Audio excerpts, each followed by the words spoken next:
आपके माध्यम से भी जानकारी हमें मिलती है कि जेलों में परिवर्तन आप लोग भी चर्चा करते हैं।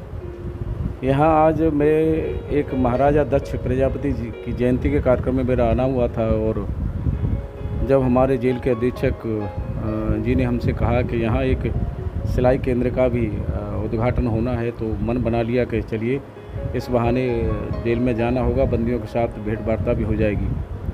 तो उसका उद्घाटन किया है। हमारे जो कुछ हमारी समाज सेवी संस्थाओं ने जो महिलाओं को प्रशिक्षित किया है उनको भी एक प्रशस्ति पत्र का यहाँ प्रशस्ति पत्र दिया गया है उनको भी।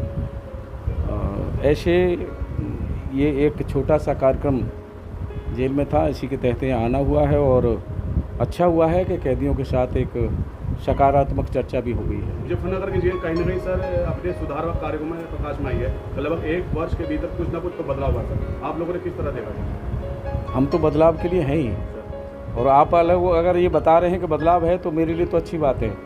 हम बदलाव करना चाह रहे हैं और आप लोग बता रहे हैं कि बदलाव हो रहा है तो अच्छी बात है और हम सही रास्ते पे। मानवीय दृष्टि से होना चाहिए। लाइब्रेरी आपने देखी, हमने देखी है। यह लाइब्रेरी है, यहाँ धार्मिक पुस्तकें हैं और यहाँ हर स्तर की पुस्तकें यहाँ हैं। बंदी अपना पढ़ना चाहें, अपना देखें, अपनी सोच बदलें।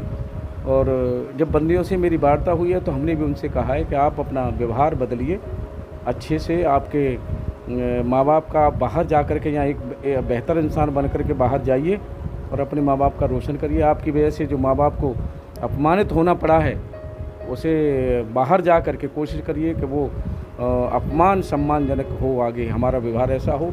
हमने कहा है कैदियों से और कैदियों ने ये स्वीकार भी किया है कि हाँ हमसे गलतियां हुई हैं और हम उसे सुधार करके एक बेहतर इंसान बन करके काम करेंगे आगे। कि अब उनका एक सेंटर बना के पूरा सिलाई केंद्र के रूप में स्थापित हुआ है, उसका उद्घाटन माननीय मंत्री जी ने किया। दूसरी ओर हमारे यहाँ आधारशिला फाउंडेशन की तरफ से कुछ महिलाओं को ब्यूटिशियन का कोर्स कराया गया था जिसका प्रशिक्षण था, तो उनके सर्टिफिकेट भी दिया माननीय मंत्री जी ने।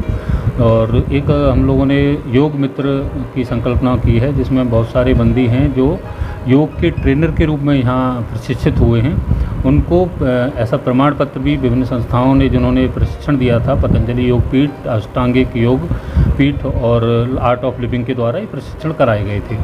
तो ये लोग इतने कुशल हो चुके हैं कि ये लोग यहाँ अंदर अन्य बंदियों को योग कराते हैं। ऐसे योग मित्रों को सर्टिफिकेट देके कौशल विकास के तहत ये संकल्पना है जिसमें ये बंदी अगर छूटते हैं तो बाहर जाके योग प्रशिक्षक के रूप में भी कार्य कर सकते हैं। इस निरंतर प्रयास करते हैं कि कोई भी बंदी अपनी अपराध प्रवृत्ति को और अपनी मनोवृत्ति को पूर्णतः त्याग कर एक सकारात्मक मार्ग पर चले और समाज के लिए एक महत्वपूर्ण धरोहर साबित हो।